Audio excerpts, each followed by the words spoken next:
Last year's Hill and Valley Forum took place on the eve of the TikTok CEO's testimony before Congress. The consensus at last year's gathering was that America's adversaries were irrevocably embarked on an effort to reverse the outcome of the Cold War and were using technology to advance their revisionist authoritarian agenda and worldview. The more quiet consensus was also that America could fail to take the big steps needed.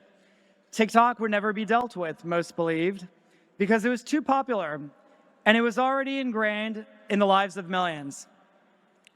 Shh. Looking back on the year that elapsed since our last meeting, I think it's fair to say that the consensus rightly diagnosed the problem, but wrongly diagnosed our ability to defy expectations. A year after our last meeting, TikTok faces a statutory deadline to divest from its CCP-controlled parent company, and we will all be safer for it. I want to kick off this evening by recognizing this momentous legislation. More generally, I want to thank all of the elected officials who joined us tonight for all of the work they do on our behalf every single day. They work day in and day out for us, and I'd like us to stand up and give them a warm hand of applause.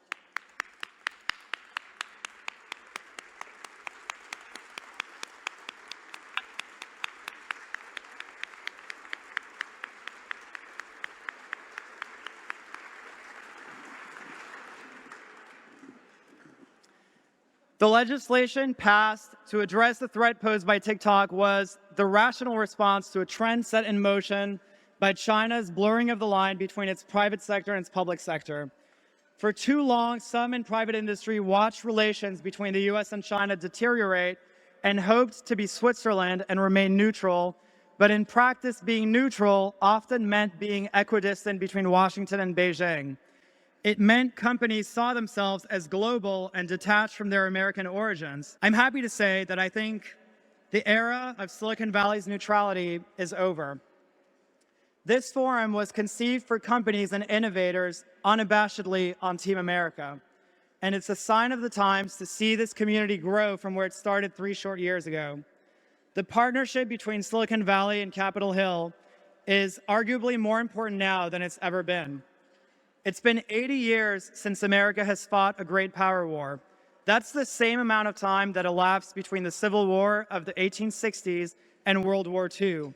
Just think how profoundly different the world was and how profoundly different both wars were in that 80-year window. Technology today is accelerating on every front and completely is transforming the character of warfare.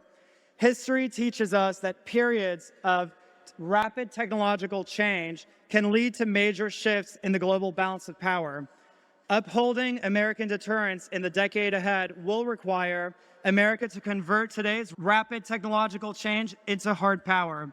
In other words, keeping peace means reinventing war, and technology is the key. George Orwell once said that if liberty means anything at all, it means the right to tell people what they don't want to hear.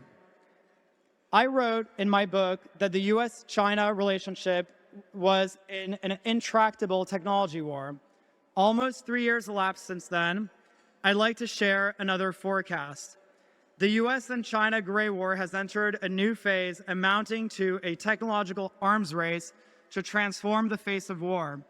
And it's unclear who's ahead and who's behind, but if the US falls behind, war could reach the Pacific and the unthinkable could start unraveling before our very eyes. Technology isn't a detail, it's the whole game. A key test for our country is now to stay ahead beyond any reasonable doubt.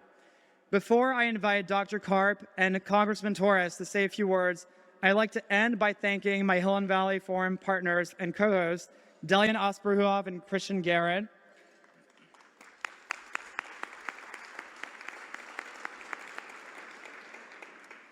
They saw and understood the need for this gathering and the vision from day one, and it's been an incredible adventure building this with you guys. The Hill and Valley Forum is first and foremost a friendship. It started with a friendship of 3 and grew into something much bigger. One founder referred to it as a movement, and I don't disagree. We intentionally remove gatekeepers and most lobbyists because we believe in the power of authentic, direct friendships between innovators and policymakers.